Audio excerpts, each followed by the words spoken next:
Seigneur Jésus, notre Dieu, nous te disons merci pour la grâce que tu nous as accordée d'être en vie ce matin et d'être ici rassemblés dans ce lieu en ton nom. Nous ne sommes pas ici au nom d'un homme, mais nous sommes ici au nom de Jésus-Christ, le Fils de Dieu. Et nous sommes venus, Seigneur, pour entrer en contact avec toi, pour t'adorer, pour recevoir les instructions de toi, Seigneur, par le moyen du Saint-Esprit, parce que nous sommes dans un pèlerinage, un voyage qui quitte de la terre pour le ciel, où c'est toi-même la colonne de feu qui est le conducteur. Aide-nous, Seigneur, à nous tenir main dans la main et que l'amour véritable soit au milieu de nous, afin que, Seigneur, nous puissions nous soutenir quand tout va bien et quand tout va mal. Car il y a un seul véritable commandement que tu nous as donné, c'est aimez-vous les uns les autres, comme je vous ai aimé. Et toute la parole se résume en l'amour. C'est pourquoi nous voulons avoir cet amour, et que ce ne soit pas seulement dans le cœur, mais que ce soit visible au milieu de nous. Laisse-nous nous aimer les uns les autres, et que le monde voie que nous sommes tes disciples. Je le demande humblement et par la foi au nom de Jésus. À ce rassemblement ce matin, que ta présence soit ici comme tu l'as déjà fait. Brise la puissance du mal, brise les forces des ténèbres, que chaque péché qui est venu ici ce matin, oh Dieu, et qui a été confessé devant toi, Seigneur, merci parce que tu l'as pardonné. Maintenant, que chaque maladie, chaque esprit négatif, les puissances des ténèbres, les énergies négatives puissent quitter ces lieux dans le nom de Jésus. Fais descendre ton Saint-Esprit afin qu'il vienne parler à ce peuple. Ces hommes et ces femmes qui ont abandonné leur maison, oh Dieu, pour venir ici, ce n'est pas pour rencontrer un homme, mais c'est pour entrer en contact avec toi. Alors je m'écarte du chemin afin que ce ne soit pas moi qui les impose quoi que ce soit, mais que la parole que tu nous as donnée vienne nous enseigner nous tous. Car moi-même je suis dans le besoin. À toi l'honneur, la gloire. N'oublie pas les autres serviteurs de Dieu et les autres enfants de Dieu partout dans le monde entier. Nous le demandons humblement au nom de Jésus-Christ notre Sauveur. Amen. Amen, amen.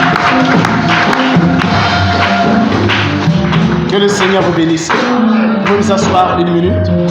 Je vous salue dans le merveilleux nom de notre Seigneur Jésus-Christ. Amen.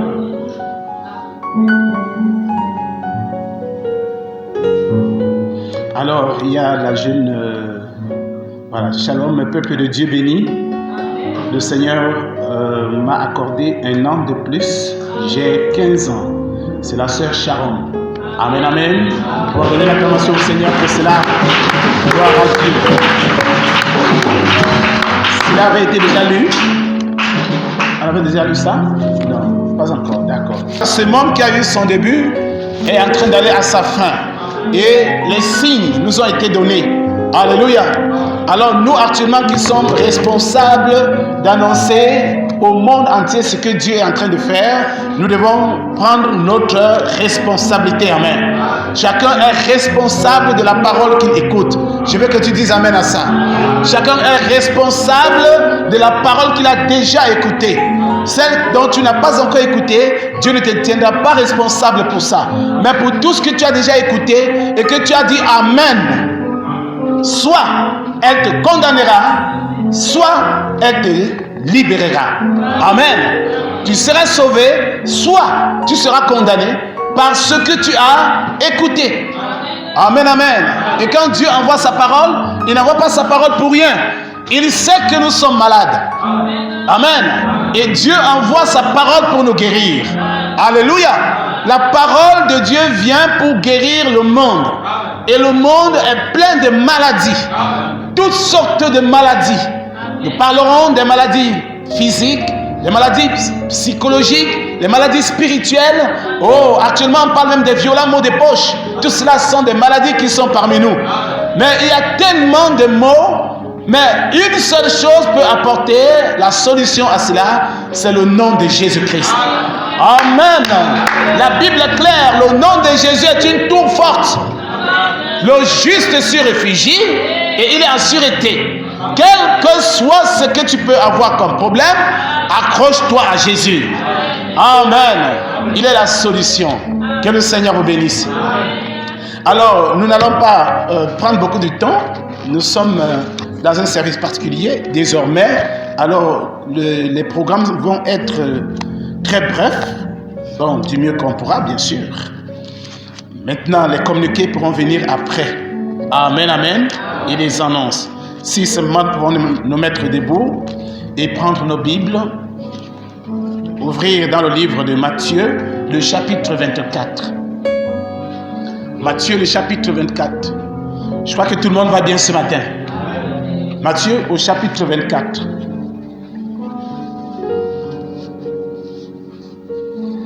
Bien, nous allons prier le Seigneur un instant avant de lire la parole.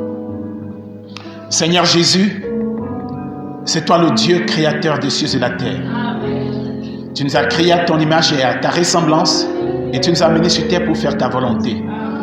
Et quand le monde s'est retrouvé dans une situation chaotique, tu as envoyé Jésus pour venir nous sauver. Et tu nous as donné ta parole par laquelle nous nous referons pour ce voyage.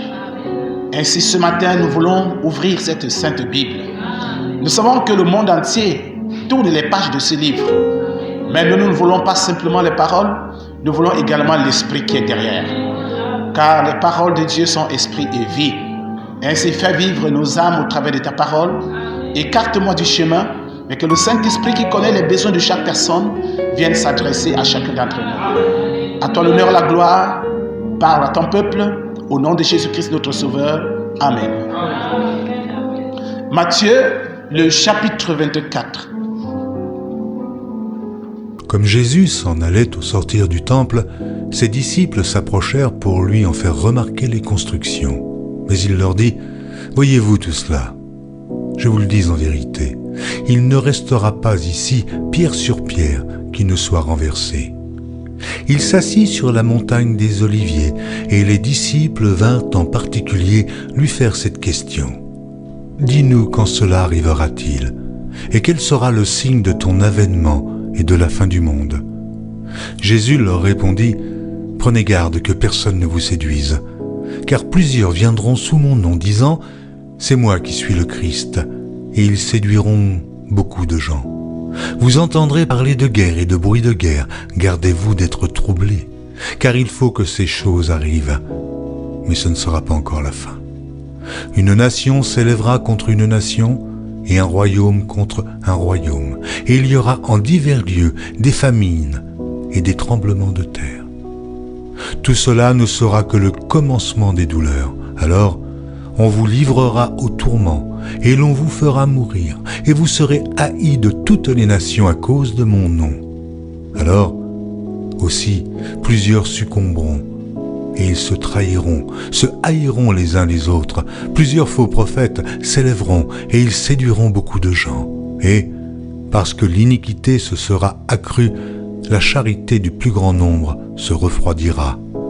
Mais celui qui persévérera jusqu'à la fin sera sauvé. Amen. Que le Seigneur vous bénisse. Voilà, alors, vous savez, nous sommes toujours dans notre thème de la marche des Hébreux. Alléluia. La marche des Hébreux. Alors, nous avons déjà évolué beaucoup de temps sur ce chapitre. Et nous avons longtemps pris le livre des Hébreux. De toute façon, nous sommes en train de parcourir le chapitre des Hébreux. Jusqu'à maintenant, nous ne l'avons pas encore fini. Mais nous allons écouter la voix du messager sur les Hébreux jusqu'à ce que nous finissions ce chapitre. Amen. Nous ne sommes pas pressés. Amen. Alors, ce matin, nous avons lu une lecture curieuse qui n'a peut-être pas de rapport avec la marche des Hébreux, mais cela est directement lié à ce sujet. Il suffit simplement de comprendre et de vous tenir dans la même position où je me tiens. Parce que si vous voulez voir la même chose que quelqu'un, mettez-vous dans la position où la personne se trouve. Tant que vous ne vous positionnez pas là où la personne se trouve, vous donnerez votre avis à vous. Vous direz ce que vous pensez, ce que vous avez imaginé. Mais vous ne direz jamais les attitudes de ce que la personne voit, de ce que la personne vit. Parce que pour voir comme la personne, positionnez-vous sur la même direction. Amen. Au même niveau pour voir la même chose. Alors, nous parlons des enfants hébreux. de leur sortie de l'Égypte pour Canaan, pendant que nous sommes en train d'évoluer, nous avons vu comment Dieu les a appelés. Au travers d'Abraham, Dieu, quand il appelle Abraham, il appelle à sortir de la maison de son père. Parce qu'Abraham aussi, il est sorti d'Ur en Chaldée avec son père. Amen. Quand il sort d'Ur en Chaldée avec son père, eh bien, Israël n'était pas encore là. Abraham était un païen. Alors, Israël est né des années plus tard. Parce que Dieu a mené au travers d'Abraham, Isaac. Après Isaac est venu Jacob. Après Jacob, les 12 patriarches sont venus. Amen, amen. Et sont eux qui ont constitué le peuple d'Israël. On parlera particulièrement de Joseph. Joseph qui est allé en Égypte. Et quand il est allé en Égypte, et de là, le peuple était réduit en esclavage. Et de cet esclavage, il y avait déjà une prophétie qui les concernait. Amen, amen. Il y avait déjà une parole qui les concernait. Donc quand ils sont venus en Égypte, ce n'était pas le fruit du hasard. Alléluia. Ce n'était pas par hasard. S'ils vivaient des bons moments, s'ils vivaient de mauvais moments, ce n'était pas le produit du hasard. Aucun homme sur la terre ne vit par hasard. Le hasard, le chrétien ne croit pas dans le hasard. Nous croyons que Dieu a tracé le chemin. Lui qui connaît la vie, lui qui sait toutes choses, il sait ce qui est bien et ce qui est mal. Il sait ce qu'il faut pour toi et ce qu'il faut pour l'autre. C'est pourquoi il n'est pas nécessaire que quelqu'un se mette à la place d'une autre personne. Ne te mets jamais à la place de quelqu'un, parce que tu as une destinée que Dieu a fait pour toi. Alléluia. Il y a une vie que Dieu t'a réservée toi. Il y a quelque chose que Dieu a préparé pour toi. Alors tu veux imiter quelqu'un, tu ne connais pas ce fardeau, tu ne connais pas ses problèmes, tu ne connais pas ses péchés, tu ne connais pas sa vie, mais tu veux imiter quelqu'un. Des gens sont conduits par les esprits. Et quand vous voyez quelqu'un poser un acte, il est poussé par un esprit. Amen. Quel est l'esprit qui t'a envoyé à faire telle chose? Quel est l'esprit qui t'a poussé à faire ça? Quand vous voyez un homme qui passe son temps à boire, c'est un esprit qui est collé sur lui. Un homme qui passe son temps à fumer, on essaie de tout faire pour qu'il arrête de fumer. Il n'arrête pas, c'est un esprit qui est collé sur lui. Amen. Une femme qui passe son temps juste à regarder le mannequinat, elle veut s'habiller comme les stars. Et on essaie de tout faire. Non, il y a un esprit collé sur elle. Amen. Et les enfants qui vivent dans la délinquance, si papa et maman conseillent à la maison et que les enfants n'écoutent pas, il y a un esprit collé sur lui. Et la même chose, même dans l'église, on voit la même chose. Les hommes, les femmes, les enfants qui ne se soumettent pas à la parole de Dieu, il y a forcément un esprit qui est collé sur eux. Alléluia. Même les prédicateurs, les pasteurs. Oh, William Branham a dit, frère Branham, la parole de Dieu déclare. Vous êtes là, vous suivez? La parole de Dieu déclare, les églises ont les esprits. Amen. Les églises ont les esprits. Chaque église a un esprit. Et quand vous entrez dans une église, ne choisissez pas une église simplement peut-être, je ne sais pas pourquoi, mais regardez au caractère spirituel de cette église-là. Amen. Nous avons des églises perverties. Oui, elles sont perverties. Et les pasteurs parfois le savent. Mais certains, juste pour faire des couvertures, pour ne pas perdre des membres, ne veulent pas en parler. Mais je crois que nous sommes arrivés au temps de la fin. Étant donné que nous sommes au temps de la fin, il faut que la vérité soit dénoncée. Il faut que les choses soient dites de manière à ce que les hommes et les femmes soient libres. Soyez libres. Vous n'êtes pas des esclaves dans les églises. Vous n'êtes pas d'esclaves. Aucune personne n'est la chasse gardée de quelqu'un. On dit un peu amen à ça. Aucune personne n'est la chasse gardée de qui que ce soit. Le chrétien est libre. Totalement libre. Amen. Et la liberté que tu as n'est pas le libertinage. C'est là où il faut faire donc attention. Amen. La liberté n'est pas le libertinage. Même dans chaque liberté, il y a des limites. Amen. C'est pas parce que la nation dit qu'il y a liberté d'expression que vous allez mal parler aux autorités. Non, monsieur. Si vous mal parlez aux autorités, la loi vous arrête. Amen. Alors, les enfants sont libres de s'exprimer dans les maisons, mais les enfants n'ont pas le droit de manquer de respect aux parents. Amen. Les femmes sont libres de causer, de parler, de discuter avec le mari, mais les femmes n'ont pas le droit de manquer de respect à leur mari. Amen. De même, les hommes ont l'obligation, le droit et le devoir de causer, de parler avec leur épouse, mais elles n'ont pas le droit de les rendre esclaves. Amen. Nous équilibrons toutes choses. La véritable liberté a des limites.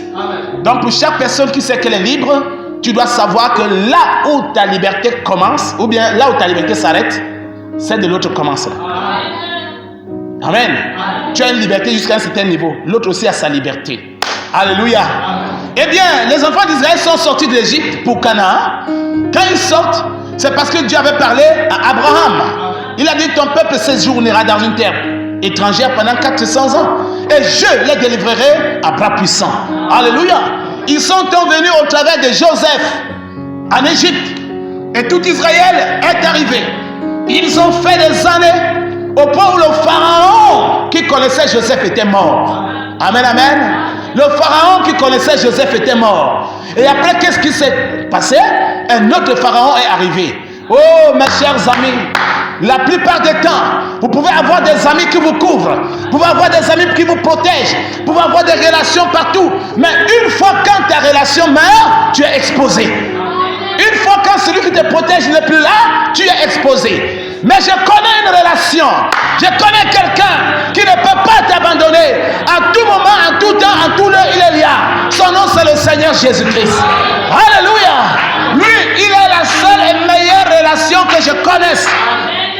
C'est pourquoi la Bible dit, ne vous accrochez pas aux hommes. Maudit soit quiconque s'accroche à l'homme. Parce que l'homme finira toujours par décevoir.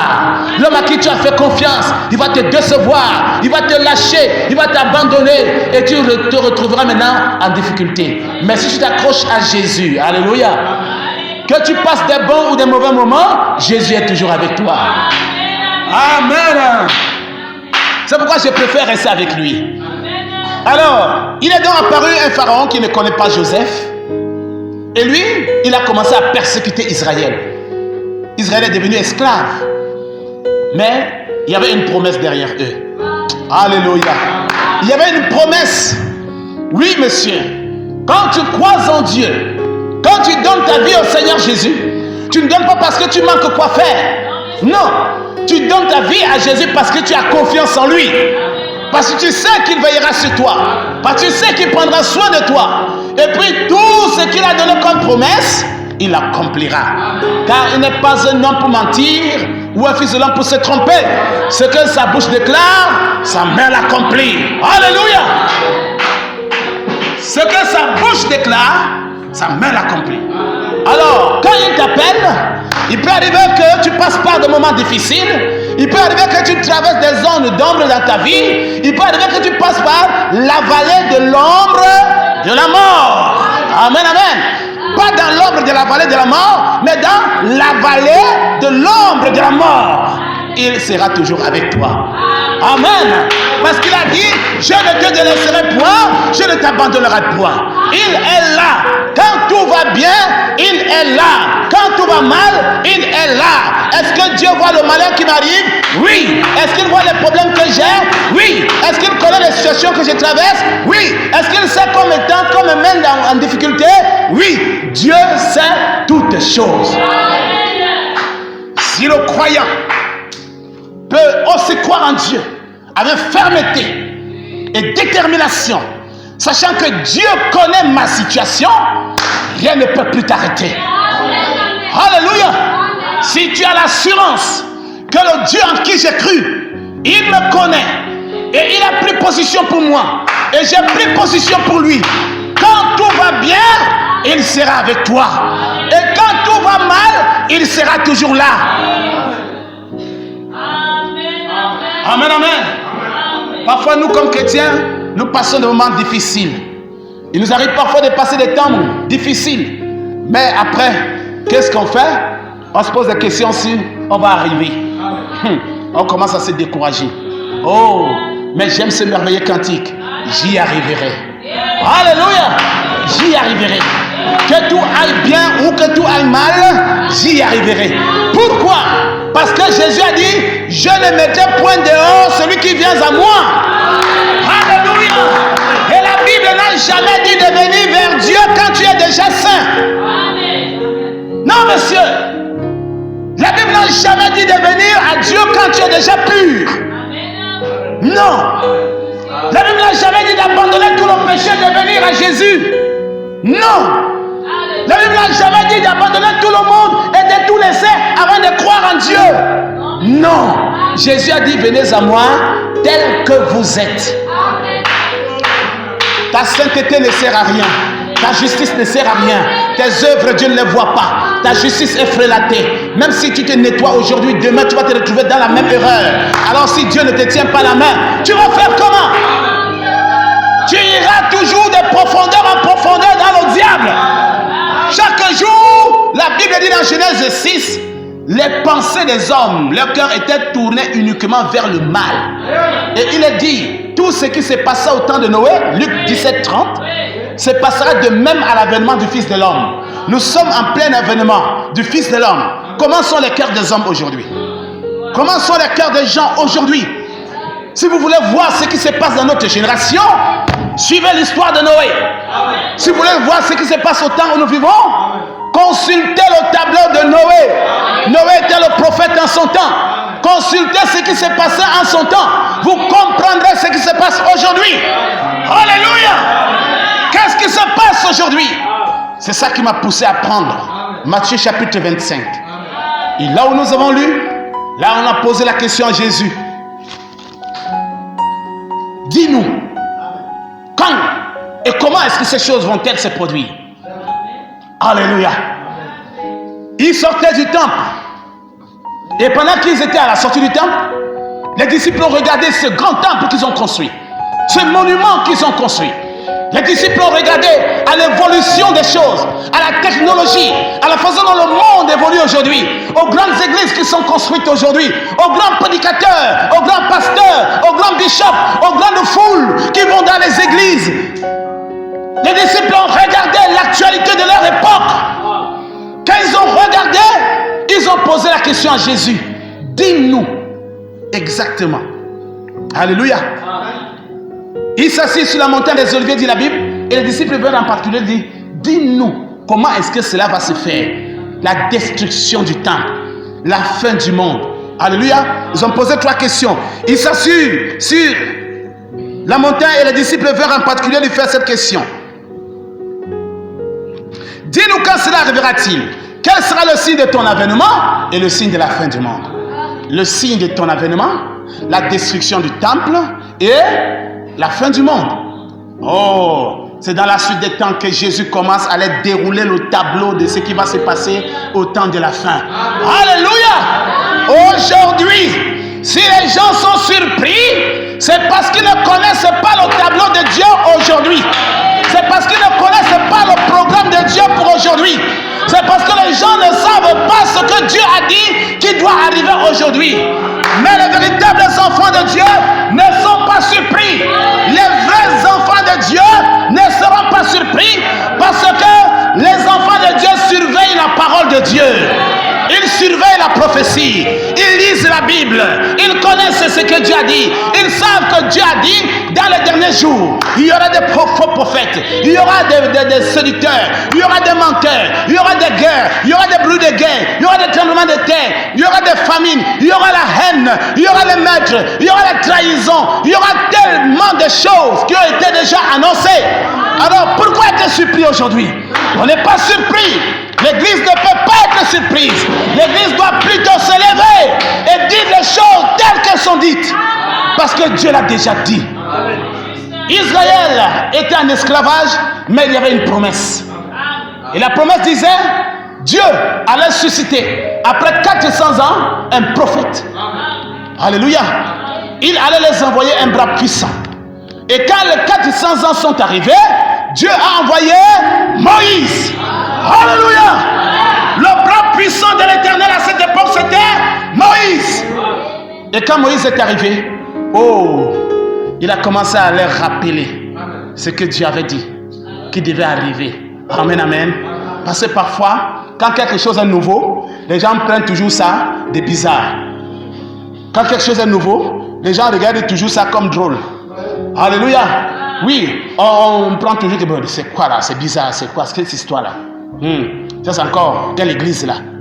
Ça c'est encore quel pasteur là. Ça c'est encore quel milieu ça. Ça c'est encore quelle dénomination. Oui, forcément, attendez-vous à ça, attendez-vous à tout cela, attendez-vous aux injures, aux moqueries, à toutes sortes de choses. Attendez-vous à ça. Mais nous suivons la promesse. Alléluia. Nous suivons la promesse. Nous ne marchons pas en tâtonnant. Nous savons ce que nous faisons. Peu importe ce que les gens peuvent avoir à dire, nous suivons la promesse. Et elle s'accomplira certainement. Moïse a commencé à leur rappeler de ce que Dieu avait dit. Et la Bible dit donc qu'à cette époque-là, il est sorti de l'Égypte une multitude de personnes de toute espèce. Vous êtes là avec moi? Il est sorti une multitude de gens de toute espèce. Ils ont écouté la promesse. Ils ont écouté que la parole a dit. Le message a dit. La Bible a dit. La parole quand elle sort, écoutez-moi très bien. C'est un message qui vient pour sauver une catégorie de personnes. Mais quand il est adressé à tout le monde. Parce qu'une seule parole s'accomplit plusieurs fois et de plusieurs manières. Et la même parole que Dieu donne, celle-là qui sauve les uns, c'est la même parole qui condamne les autres. La même parole qui sauve les uns, c'est la même parole qui condamne les autres. Mais pasteur, qu'est-ce que tu dis? Mais c'est la vérité. Lisez la Bible, mes amis. Lisez la parole de Dieu. La même parole qui sauve les uns, c'est la même parole qui sauve les autres. Que dit la Bible à la naissance de Jésus? Que dit la Bible? La Bible dit dans le livre de Luc que Jésus sera un sujet de contradiction. Amen. Il sera un signe de contradiction. Au travers de lui, plusieurs seront sauvés. Mais plusieurs périront aussi. Luc chapitre 2, si vous le permettez. Il faut que je le dise exactement comme il est dit. Luc chapitre 2, à partir du verset 25. Écoutez ce que la Bible dit. Et voici, il y avait à Jérusalem un homme appelé Siméon. Cet homme était juste et pieux. Il attendait la consolation d'Israël et l'Esprit Saint était sur lui. Il avait été divinement averti par le Saint-Esprit qu'il ne mourrait point sans avoir vu le Christ du Seigneur. Il vint au temple, poussé par l'Esprit. Et comme les parents apportaient le petit Jésus pour accomplir à son égard ce qu'ordonnait la loi, il le reçut dans ses bras, bénit Dieu et dit, vous êtes là? Maintenant, Seigneur, tu laisses ton serviteur s'en aller en paix, selon ta parole. Car mes yeux ont vu ton salut. Salut que tu as préparé devant tous les peuples. Lumière pour éclairer les nations et gloire d'Israël, ton peuple. Son père et sa mère étaient dans l'admiration des choses qu'il disait de lui. Simeon les bénit et dit à Marie, sa mère, voici, cet enfant est destiné à amener la chute et le relèvement de plusieurs. Oh, quelqu'un dit amen à ça? Cet enfant, c'est Simeon, l'homme conduit par l'Esprit de Dieu, qui attendait la venue du Messie. C'est lui qui dit, voici cet enfant est destiné à amener la chute et le relèvement de plusieurs en Israël et à devenir un signe qui provoque la contradiction. Oh, quelqu'un dit amen. Jésus est donc un signe qui provoque la contradiction. Par lui, les gens s'engueulent À cause du nom de Jésus, les gens se donnent le coup de poing. À cause du nom de Jésus, les gens se bagarrent. À cause du nom de Jésus, les gens se battent. Ce n'est pas étonnant qu'on voit que jusque dans l'église, les pasteurs se battent entre eux. Et tous prononcent le nom de Jésus. Tous prononcent le nom de Jésus.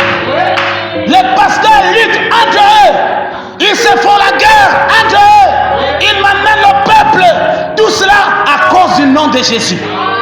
Ils sont devenus quoi pour certains? C'est des gourous.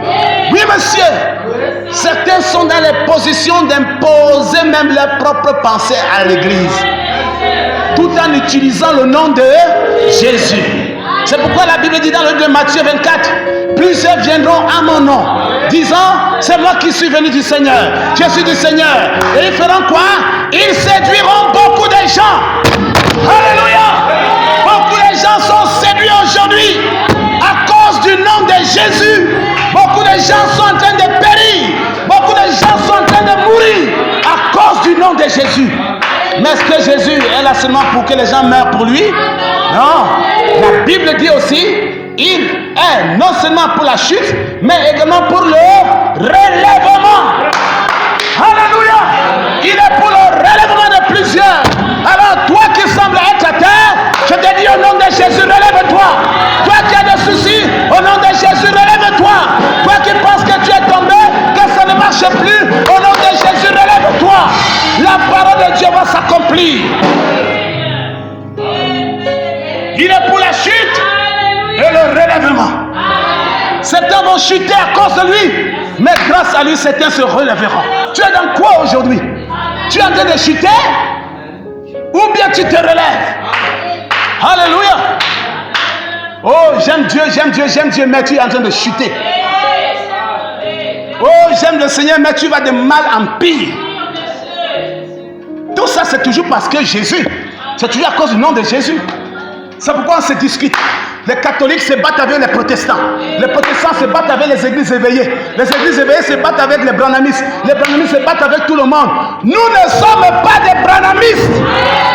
Nous sommes des chrétiens, des croyants en Jésus-Christ. Nous reconnaissons William Branham comme ceux-là ont reconnu Moïse en leur temps. Nous reconnaissons William Branham comme ceux-là ont reconnu Élie en leur temps. Comme ceux qui ont reconnu Jean-Baptiste en leur temps. C'est comme ça que nous reconnaissons William Branham comme étant le prophète de Dieu en notre temps. Mais ce n'est pas Branham qui est Jésus. Branham n'a sauvé personne. Branham ne peut sauver personne. Pas aucun homme ne sauve. Et aucune église ne sauve. Ce qui sauve, c'est la parole de Dieu. Alléluia. Alléluia. Ce qui sauve, c'est la parole de Dieu. Et Jésus est la parole. Il est le signe qui provoque la contradiction. Il est celui qui amène la chute de plusieurs et le relèvement également de plusieurs. Alléluia. Regardez ce qui s'était passé au temps de Noé. Quand la Bible dit ce qui s'est passé au temps de Noé, se passera de même à l'avènement du Fils de l'homme. Qu'est-ce qui s'est passé au temps de Noé? Au temps de Noé, Genèse chapitre 6, Dieu avait envoyé un prophète du nom de Noé. Noé est venu faire quoi? Il est venu. Il a trouvé toutes les églises. Il a trouvé tous les systèmes, toutes les tendances. Nous n'avons rien contre aucune église. Tous ceux qui portent le nom de Jésus sont nos frères. Peu importe l'église à laquelle il appartient, s'il croit Jésus-Christ comme son Seigneur et Sauveur, nous sommes des frères. Nous sommes fatigués de toute cette division qu'on nous a apportée, de nous séparer des vrais croyants. Dans ces églises que nous appelons dénominations, il y a des vrais croyants, des vraies femmes, des vrais hommes qui servent Dieu en esprit et en vérité. Alors, si je suis face à de telles personnes, je l'embrasse comme mon frère. L'église ne sauve pas. Dieu ne connaît pas nos églises. Les églises ne sont que des rassemblements de lieux où les gens viennent se rassembler pour écouter la parole. Mais la véritable église de Dieu, c'est le corps mystique et indivisible. Alléluia. Ils sont partout. Chez les catholiques, chez les protestants, chez les baptistes, chez les églises éveillées. Partout, ils sont là-bas. cette sorte de couronne que nous avons pris au milieu de nous depuis que c'est seulement nous seuls. Comme nous avons reçu le prophète. Est-ce que vous savez qu'il y a beaucoup de gens qui croient que William Branham est un prophète de Dieu là dehors et qui ne sont pas dans nos églises? Il y a beaucoup de gens qui reconnaissent Frère Branham comme étant le prophète envoyé de Dieu, même s'ils ne sont pas dans nos églises. Alors, ceux-là sont qui? Nous les considérons comment? Ils ne sont pas des frères. C'est à nous de mesurer qui est frère et qui n'est pas frère. C'est à nous que Dieu a donné le nombre de ceux qui doivent être frères dans l'église. Non, monsieur. Non. Tous ceux qui ont pris position pour la parole sont pour la parole. Amen. Alors, donc, regardez le temps de Noé. Les gens mangeaient, buvaient, se mariaient, marièrent les enfants. Et Dieu a envoyé un prophète du nom de Noé.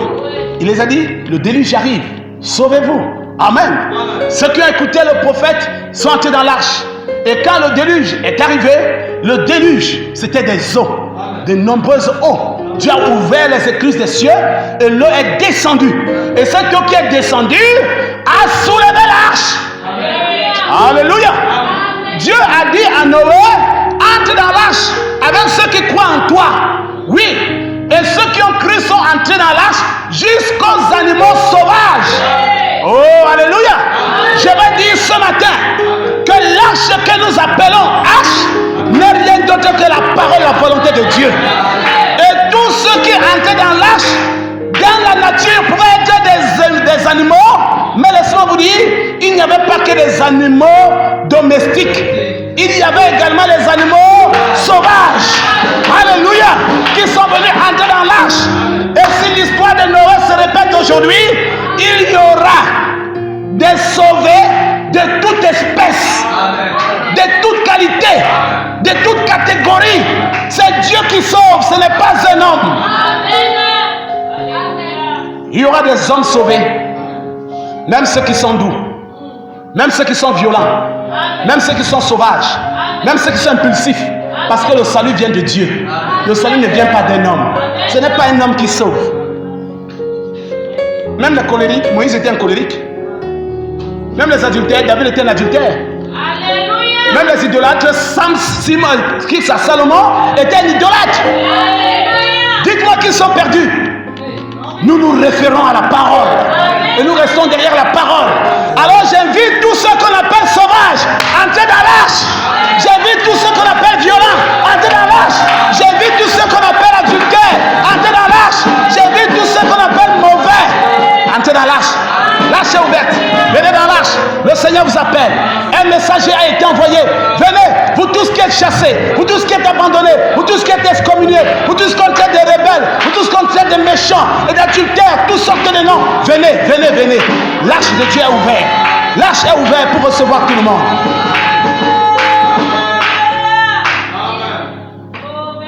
Noé les a fait entrer. Et quand ils sont entrés, il n'a chassé personne. On ne va chasser personne. On va recevoir tout le monde. On reçoit tous les chrétiens. On reçoit tous les pasteurs. On va travailler avec tous les pasteurs. Aussi longtemps qu'ils reconnaissent Jésus comme son Seigneur et Sauveur, nous allons travailler avec tout le monde. C'est compliqué ce que je dis, mais c'est la vérité. Parce que nous avons mis des barrières et nous nous sommes fait des ennemis pour rien. Je vous ai toujours dit, n'imitez personne. Soyez vous-même. Lisez la Bible et mettez-la en pratique. N'imitez personne. Croyez à ce que la parole de Dieu dit. Si vous n'avez pas la capacité de comprendre, venez voir votre pasteur. Il vous aidera à la compréhension. Oui. Alors, observez que Dieu a envoyé le déluge et l'eau a soulevé l'arche. Pour faire quoi? Pour sauver ceux qui étaient dans l'arche. Alléluia. Et c'est la même eau qui a noyé les autres. Quelqu'un dit amen? C'est la même eau qui a tué les autres. Ils sont morts. Voici Jésus. Voici la parole. Elle sauve les uns et ceux qui ont refusé de croire, elle les fait périr. C'est Jésus qui tue. Non, Jésus ne tue pas. Mais parce que tu as refusé de croire en lui, tu vas mourir. La Bible est claire. Parce qu'ils ont refusé de recevoir la vérité, Dieu envoie une puissance d'égarement. Pour qu'ils croient au mensonge pour périr. C'est la parole de Dieu. Donc si tu refuses de recevoir la vérité, forcément l'esprit du mensonge va tomber sur toi. Et tu vas mourir. Tu vas mourir pourquoi? Pas parce que l'esprit du mensonge est tombé sur toi, parce que tu as refusé de recevoir la vérité. Et c'est Jésus la vérité. Quand tu refuses la vérité, un autre esprit vient sur toi. Il n'y a que deux marques. La marque de Dieu qui est le Saint-Esprit et la marque de Satan qui est la marque de la bête. Si quelqu'un ne reçoit pas la marque de Dieu qui est le Saint-Esprit, obligatoirement, automatiquement, tu reçois la marque de la bête. Tu reçois la marque de la bête. Donc à toi de choisir. Amen. Donc Jésus, parce qu'ils ont refusé de le recevoir, amen, Dieu a laissé maintenant. Parce que c'est lui qui nous protège. Quand tu refuses cette protection, eh bien, le danger va t'atteindre. Le malheur va t'atteindre. C'est ce qui se passe. Donc si les gens meurent, c'est pas que c'est Dieu qui les tue. Non, Dieu ne les tue pas. Mais à cause du fait que tu l'as rejeté, tu vas mourir. C'est pourquoi nous appelons tout le monde. Ne jouez pas avec Jésus. Ne jouez pas avec la parole. Si vous êtes entré en contact une fois avec la parole, sachez une chose, vous êtes responsable désormais de ce qui arrive dans votre vie. Oui, ce qui arrivera à votre vie, vous serez responsable de ça vous-même. Oui, monsieur, parce que tu as été averti. Tu as écouté la parole qui peut te sauver. Et comme tu as refusé de suivre la parole qui peut te sauver, eh bien la mort va te frapper. Amen. La Bible a dit quoi? Dieu a dit à Moïse, alors, comme c'est le temps de la sortie pour aller à Canaan, demande à chacun d'immoler un agneau et de prendre le sang de l'agneau et d'appliquer sur les linteaux. Pourquoi? L'ange de la mort va passer. Si l'ange de la mort voit, alléluia. Oh, si l'ange de la mort voit le sang, il va passer. Il passera par-dessus. Mais s'il ne voit pas le sang sur les linteaux, il va frapper de mort. Vous comprenez? C'est l'ange de la mort. S'il voit le sang sur les linteaux, vous êtes protégé. Mais s'il voit que tu n'as pas le sang, mon ami, il frappe et tu meurs. Alors, il y a des chrétiens qui jouent encore avec leur foi. Il y a des chrétiens qui jouent encore dans la marche. Il y a des chrétiens qui ne comprennent pas et certains ne veulent pas comprendre. Laissez-moi vous dire ce matin, si vous appliquez le sang une fois, priez Dieu que ce sang reste appliqué. Parce que si par malheur, vous courez encore des risques d'effacer le sang que vous avez appliqué vous-même, vous mourrez. Vous mourrez. Ce ne sera pas la cause de quelqu'un, c'est votre cause de vous-même. Et beaucoup de gens meurent comme ça et ils veulent accuser parfois des hommes de Dieu. Beaucoup de gens ne tombent, c'est-à-dire ils tombent malades. On prie pour eux. On te dit, reste dans la foi. Crois. Le Seigneur a déjà guéri. Mais il croit pour un temps. Après un temps, il abandonne la foi. Mais tu dois croire totalement, complètement et pour toujours. Oui, tu dois croire. Jésus a appelé Pierre. Seigneur, si c'est toi, ordonne que je marche sur l'eau. Jésus a dit quoi? Viens. Pierre a cru en cette parole. Alléluia. Il a cru quand Jésus lui a dit, viens, c'est moi. Pierre a commencé à marcher sur l'eau. Il a commencé à marcher. Il avait le regard sur Jésus. Comme il avait le regard sur Jésus, il marchait droitement et il s'en sortait bien. Mais à partir du moment où il a commencé à tourner les regards, à regarder à gauche, à droite, il voit les voisins. Les voisins lui disent d'autres choses. Il regarde les vagues. Il voit les problèmes qui sont là. Il a commencé à se décourager. Qui t'a dit que quand tu viens dans la foi, tu dois regarder quelqu'un d'autre? Qui t'a dit que quand tu viens à Jésus, tu dois suivre quelqu'un? Tu ne dois pas suivre quelqu'un. Quand tu donnes ta vie à Jésus, reste avec Jésus. Ton voisin ne doit pas t'influencer. Ton mari ne doit pas t'influencer. Ta femme ne doit pas t'influencer. Tes enfants ne doivent pas t'influencer. Même le pasteur ne doit pas t'influencer. Alors Pierre a commencé à marcher avec Jésus. Au bout d'un temps, il a commencé à trembler à cause de ce qu'il voyait. Mais tu marches droitement, mais elle regarde vers là où tu es en train d'aller. Mais quand tu commences à regarder à gauche, tu vas voir la distraction. C'est la vérité. Tu vas voir les choses qui vont faire en sorte que tu n'es plus concentré dans ce que tu fais. Quand tu regardes à droite, tu vas voir des orages, l'ombre, des ténèbres, des problèmes, de toutes sortes de choses. Et tu vas te poser des questions. Mais à gauche, il y a les vallées. À droite, il y a les montagnes. Mais là-bas devant, il y a les vents dans les eaux. Je vais faire comment pour arriver? Alors que tu avais la foi. Alléluia. Tu avais la foi. Mais cette fois, tu l'as perdue. Amen. Quand tu perds la foi, tu meurs. Amen. Quand tu perds la position dans la parole, tu meurs. Et Jésus a dit, tout est possible à celui qui croit. Alléluia! Tout est possible à celui qui croit. Tu vois donc que quand tu prends position pour Jésus et que tu restes là avec lui, tout est possible. Même les montagnes que tu ne peux pas traverser, il t'aidera à y arriver. Là dans le désert, des situations sont arrivées qui les ont amenés à commencer à se détester les uns les autres, à commencer à se haïr les uns les autres, à commencer à se quereller, des bagarres inutiles dans le désert. Qu'est-ce qui s'est passé? La plupart des temps, la parole de Dieu enseigne que deux brebis qui marchent ensemble, une brebis ne peut pas persécuter une brebis. Je veux entendre un amen. Je veux que quelqu'un dise bien amen. Une brebis ne peut pas persécuter une brebis.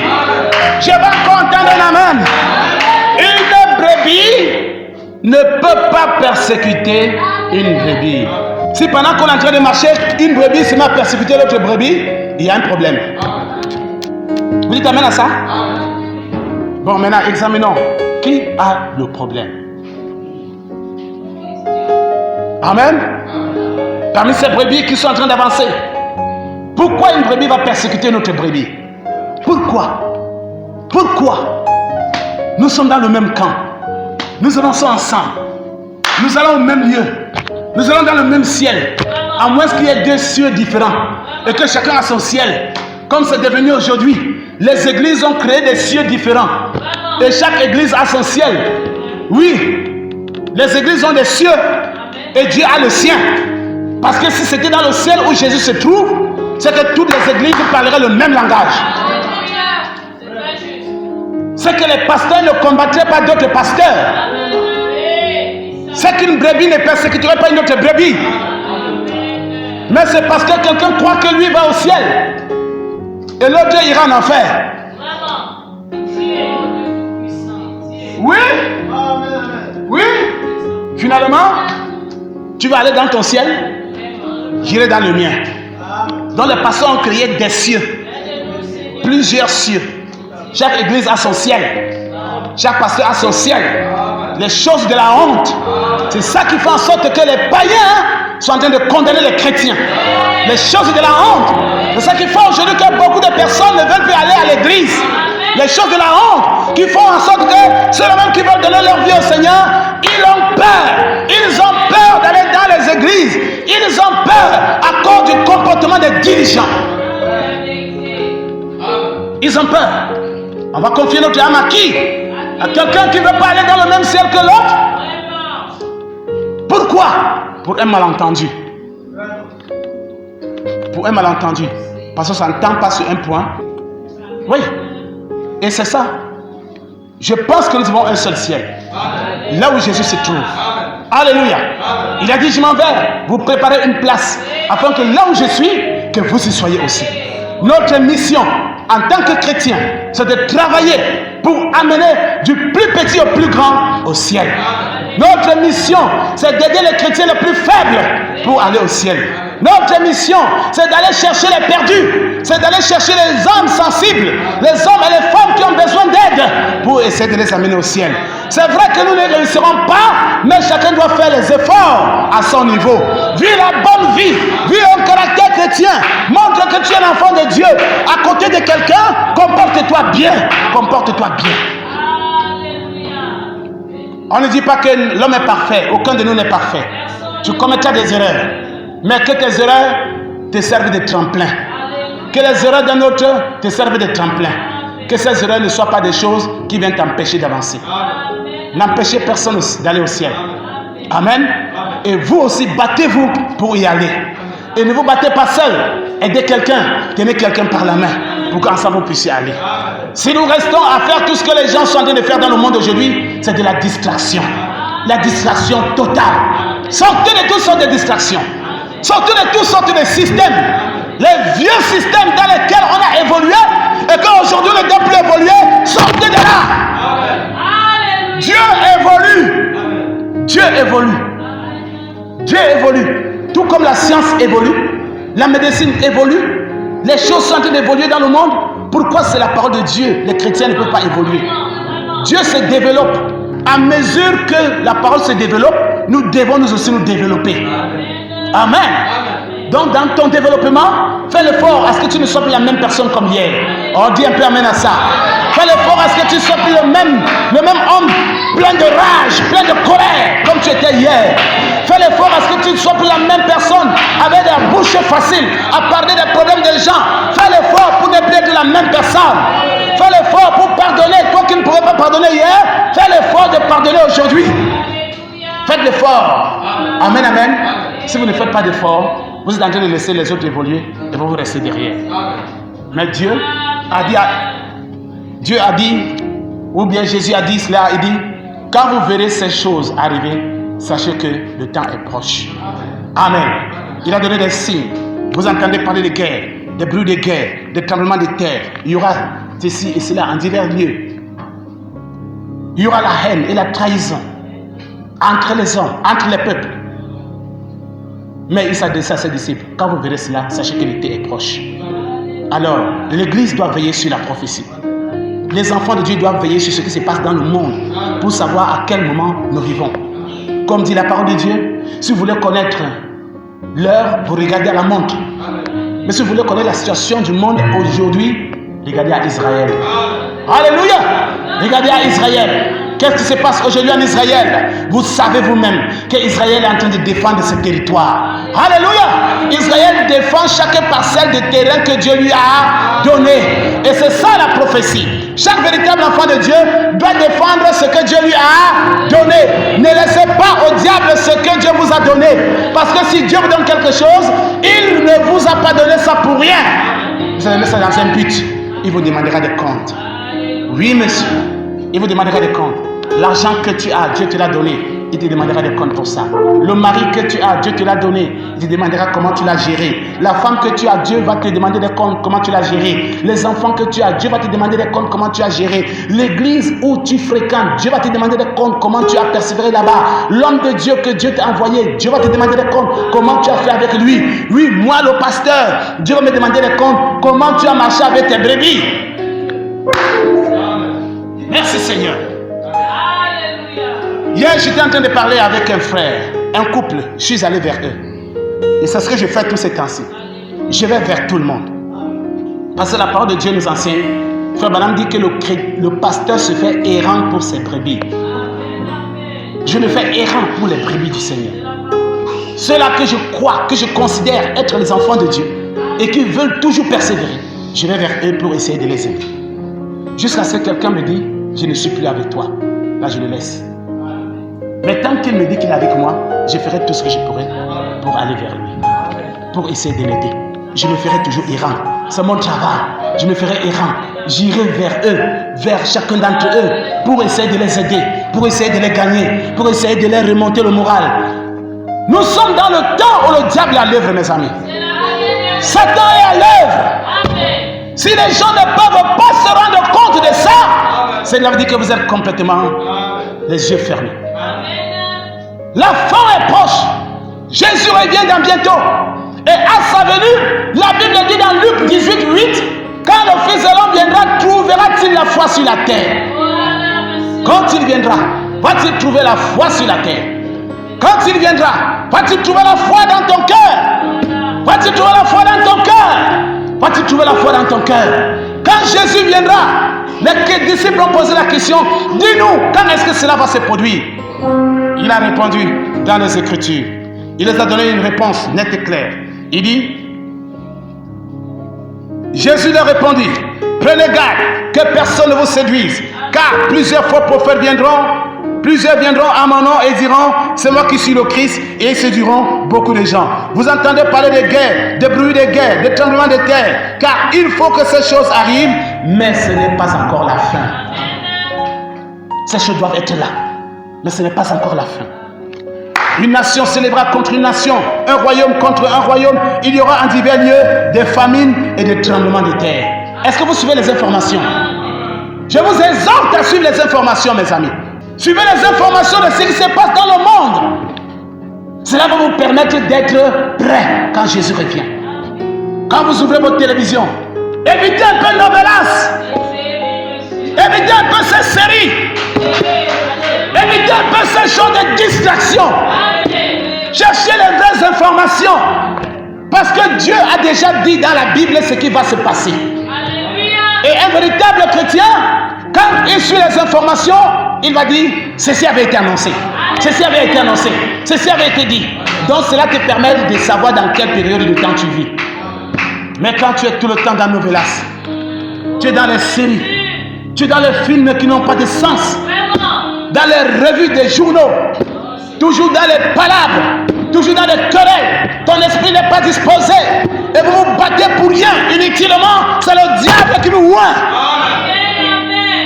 Et c'est de la distraction. Quand il fait ça, cela va arriver exactement. On a posé la question à Jésus. Mais, n'est-ce pas, il nous avait été dit qu'Élie doit venir, premièrement. Jésus dit, Élie est déjà venu. Vous voyez? Mais vous ne l'avez pas su. Ça va arriver quand les gens ne sauront pas. Maintenant, tu viens à l'église, pourquoi? Pourquoi tu viens à l'église? C'est pour préparer l'enlèvement, vrai ou faux? Vrai ou faux? C'est ça, non? On vient pour se préparer pour l'enlèvement, non? Jésus a donné des signes de son avènement. Les signes de son avènement. Il y aura des famines, il y aura des tremblements de terre, il y aura des guerres, il y aura même la haine. Il dit quoi? Il dit, tout cela ne sera que le commencement des douleurs. Donc ces choses-là qui seront produites là, ça va produire quoi? La douleur. Est-ce qu'une guerre peut produire le bonheur? Ça peut produire la joie? La guerre produit les douleurs. Est-ce que la famine produit la joie? Non, monsieur. Est-ce que la trahison produit la joie? Non, monsieur. Est-ce que quand tu te rends compte que quelqu'un te hait dans son cœur, il ne t'aime pas, toi, ça te fait du bien? Non, monsieur. La Bible dit, tout cela ne sera que le commencement des douleurs. Cela doit arriver, mes amis. C'est le commencement des douleurs. Ce n'est que le commencement. Et si ce n'est que le commencement, quand la vraie chose va venir, ça sera quoi? Alors qu'actuellement, tu ne t'en sors plus. Beaucoup de gens meurent de crise cardiaque à cause de la déception. Beaucoup de gens ont la tension à cause des problèmes. Les problèmes à la société, des problèmes dans les foyers, des problèmes dans les églises, des problèmes dans les lieux de travail. Ils meurent. Les gens sont paralysés aujourd'hui. Aujourd'hui, quelqu'un va se coucher la nuit, le matin, il se réveille, il n'est plus là. Les gens se réveillent, il n'est plus là. Pourquoi? Un nerf a pété le câble, ou comment on va dire ça? Un nerf a pété dans la tête, le cœur a lâché, il y a des problèmes, ça ne va pas. Pourquoi? Parce que les temps sont comme Dieu a promis. Alléluia. Tout vire à la fin. Amen. Alors aussi, plusieurs succomberont et se trahiront et se haïront les uns les autres. Succomber à une tentation. Tu as succombé. Tu as échoué. Tu as raté. Tu as fléchi. Face à une épreuve qui était devant toi. Et Genèse 6 dit que dans les derniers jours, ou bien il dit que quand les fils des hommes ont commencé à se multiplier sur la face de la terre, quand les fils de Dieu ont commencé à se multiplier sur la face de la terre, les filles des hommes étaient belles. Et les fils de Dieu ont pris pour les femmes. Et frère Balaam nous fait savoir que la beauté qu'ont les femmes aujourd'hui, c'est le diable qui fait ça pour séduire les fils de Dieu. C'est le diable qui fait ça pour séduire les fils de Dieu. Des femmes naissent avec la taille normale, où chacun avait sa taille, même Mac Factor, les produits cosmétiques, ont fait maintenant que la femme peut changer son corps comme elle veut. Augmenter toutes sortes de volumes sur son corps comme elle veut. Utiliser toutes sortes de produits comme elle veut. Et comme nous avons des hommes là dehors qui ne sont pas convertis et qui sont accros, Oui, monsieur. alors qu'est-ce qu'ils font? Ils vont chercher des modèles taille de guêpe. One day. Et quand sa femme n'a pas une taille de guêpe, il va courir chercher les produits pour lui donner la forme qu'il veut. Et là, beaucoup de femmes meurent. Ça aussi, c'est, elles succombent au test. Amen. Tu as ton corps naturel, mais tu vas aller utiliser autre chose pour modifier ce que Dieu t'a donné. Parfois, Dieu les fait périr là-bas. Alléluia. Même les hommes, pareil. Ils veulent être plus hommes qu'ils ne l'étaient au début. Parfois, en consommant toutes sortes de produits et de choses, Dieu les punit aussi. Amen. Il y a les punitions partout. Il y a toutes sortes de choses qui arrivent dans le monde. Les hommes succombent aux tentations. Les hommes succombent aux épreuves. Même les enfants succombent. Même les responsables succombent. Les pasteurs succombent. Les autorités à tous les niveaux. On a toutes sortes de choses. On a toutes sortes de choses dans le monde. Mais la Bible dit, plusieurs faux prophètes s'élèveront et ils séduiront beaucoup de gens. Avant de cela, il dit, et ils se trahiront et se haïront les uns les autres. C'est la vérité. Un frère avec qui tu marchais hier, tu avais confiance en lui. Tout allait bien. Tu Vraiment. lui as donné ton secret. Vraiment. Il t'a donné le sien. Mais devant une situation, le frère te livre. La trahison. C'est la vérité. La trahison. Les sœurs, pareil. Amen. Vous marchez entre vous, entre les sœurs, on se confie des secrets. Mais après un temps, l'histoire de la sœur va se retrouver ailleurs. Mais ce qui m'a souvent étonné, c'est quand j'entends les sœurs parler de ce qui se passe dans leur maison. Pardonnez-moi, mais elles disent même ce qui se passe même dans le lit. Amen. Elles le disent. Amen. Et ainsi, tu prends le pauvre secret de la sœur qu'elle t'a confié. Quelque chose qu'elle t'a confié à toi pour que tu l'aides dans la prière. Tu balances ça ailleurs. Ça doit vous amener à fermer vos bouches. Et ça doit vous amener à vous faire confiance, à vous protéger les uns les autres. Parce que si vous êtes des drecs, vous jouez dans le camp du diable. Et cela amène maintenant les gens à se haïr. La haine entre dans les frères, dans les sœurs. On se haït. Pourquoi? Parce que telle sœur m'a fait telle chose. L'autre sœur m'a fait cela. Alors comme la haine est à ce niveau, qu'est-ce qu'on fait maintenant? On joue dans le camp de Satan. Alors qu'on était ensemble. Ensemble on était là, on avançait main dans la main, se protégeant, se soutenant, veillant les uns sur les autres. Mais un esprit est venu et nous a oint. Au point où maintenant, on se trahit, on se livre, on devient tout maintenant, sauf les hommes de confiance. La loyauté a fui, la confiance a fui, la fraternité a fui, l'amour a fui. On va disparaître, messieurs. C'est ce que la Bible dit.